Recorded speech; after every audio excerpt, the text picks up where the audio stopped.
Can you tell me, lastly, what is the connection between ethics and meditation? How is it that ethics lead towards a meditative state?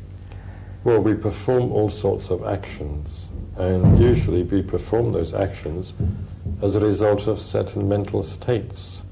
They're the expression of certain mental states. Like we experience greed, greed for particular objects, and we therefore perform actions designed to bring those particular objects within our grasp so that we can enjoy them.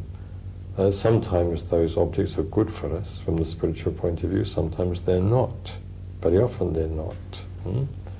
So ethics is largely concerned with our actions and with those mental states which give rise to those actions.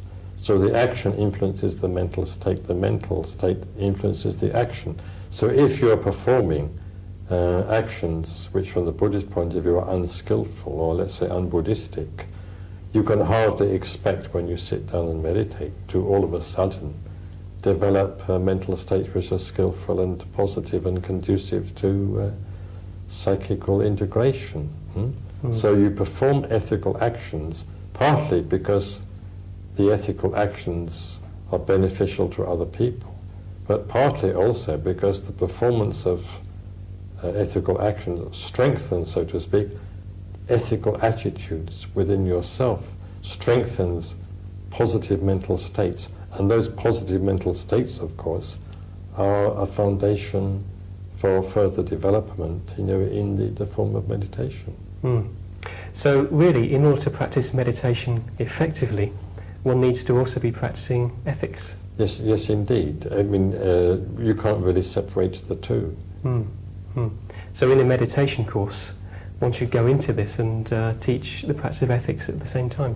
In a sense one should, because there's not much point in teaching people how to meditate if you don't also teach them how to behave in such a way that they're able actually to practice meditation.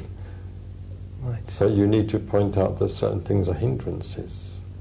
I mean, for instance, if someone is in the habit of getting drunk, you can hardly expect that that person will be able to meditate. It's a waste of time teaching him to meditate if he's going to just going to get drunk and get into a mental state in which it's just not possible to practice meditation. That's an extreme example.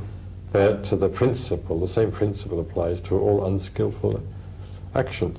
They all have an effect on the mind which is not conducive to meditation.